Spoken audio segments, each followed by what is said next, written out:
Hello, আসসালামু আলাইকুম। আমি ডাক্তার মোহাম্মদ মঞ্জুর হক। আজকে আমরা অত্যন্ত গুরুত্বপূর্ণ একটি বিষয়ে কথা বলবো। সেটা হচ্ছে যে আসন্ন কোরবানিতে অ্যালার্জি থেকে মুক্তির উপায়। এখন অ্যালার্জি থেকে মুক্তির উপায়ের জন্য যারা কিনা অ্যালার্জি রোগী আছেন তাদেরকে আমরা দুইটা ভাগে ভাগ করতে পারি। এক নম্বর গ্রুপ হচ্ছে যারা কিনা অলরেডি জানেন তাদের গরুর মাংসে অ্যালার্জি আছে। আরেকটা গ্রুপ হচ্ছে যারা মোটেই জানেন না তাদের এই খাবারে অ্যালার্জি আছে কিনা, কিংবা যে কোনো সময় হয়ে যেতে পারে।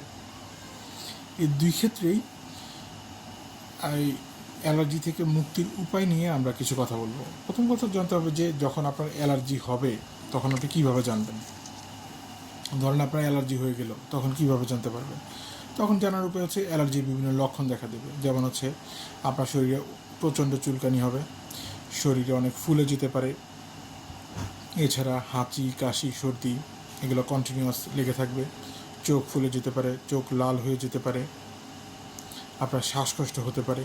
এই লক্ষণগুলো যদি দেখা দেয় তাহলে বুঝবেন যে ওই খাবারটাতে আপনার অ্যালার্জি রয়েছে।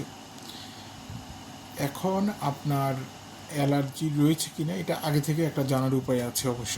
সেটা হচ্ছে যে আপনার কোনো খাবারে অ্যালার্জি আছে কি না সেটা জানার সবথেকে সহজ উপায় হচ্ছে এক এক দিন এক এক খাবার নিয়ে টেস্ট করা। যেমন আজকে সারাদিন আপনি গরুর মাংস খেলেন, দুই বেলায় গরুর মাংস খেলেন, গরুর মাংসের সাথে আপনি অন্য কোনো সবজি, বিশেষ করে যেসব খাবারে বেশি পরিমাণে অ্যালার্জি রয়েছে ওই খাবারগুলো আপনি নেবেন না। ওই খাবারগুলো না নিয়ে আপনি শুধু গরুর মাংস দিয়ে খেলেন। ওইটা খাওয়ার পরে যদি আপনার যদি অ্যালার্জি হয়, যদি এই অ্যালার্জির লক্ষণগুলো দেখা দেয় তাহলে বুঝতে পারবেন যে গরুর মাংসে আপনার অ্যালার্জি আছে।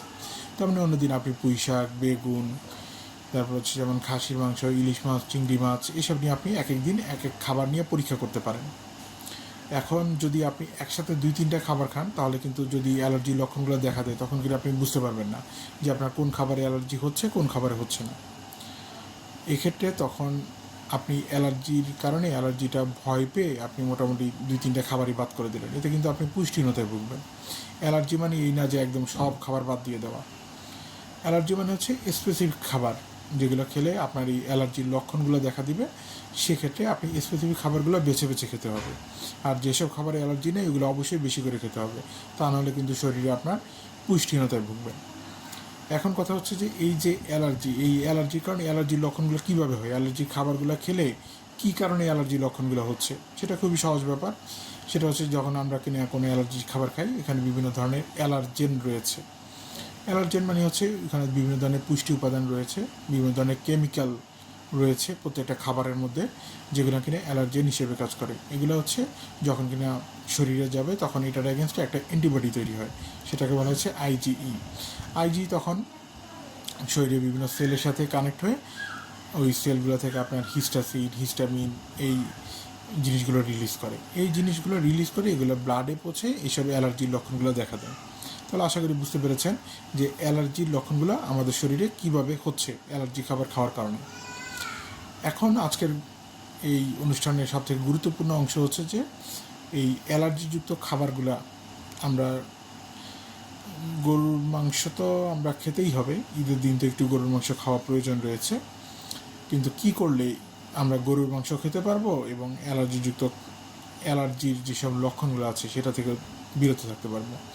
কিছু আছে একদম পুরো মাইল্ড মডারেট লেভেলের, কিছু আছে একদম সিভিয়ার। মাইল্ড মডারেট লেভেলে আপনার লক্ষণগুলো দেখা দিবে আবার সেরে যাবে।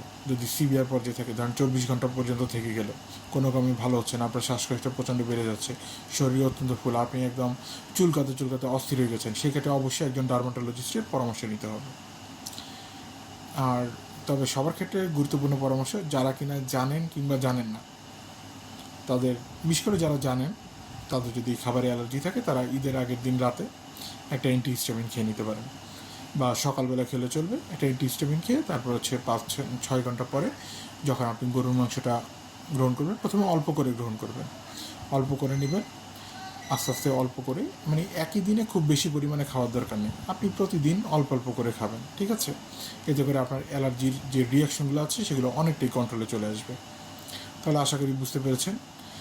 আর যখন যদি কি না আপনার অ্যালার্জিটা একদম আপনি অ্যান্টিহিস্টামিন খেয়েছেন, 5 থেকে 6 ঘন্টা আগে অ্যান্টিহিস্টামিন খেয়েছেন, গরুর মাংস খেয়েছেন, তারপরেও আপনার অ্যালার্জি বেড়ে গেছে, কোনো ক্রমেই লক্ষণ ভালো হচ্ছে না, তবে অবশ্যই একজন ডার্মাটোলজিস্টের সাথে অনলাইনে কিংবা অফলাইনে দ্রুত যোগাযোগ করতে হবে।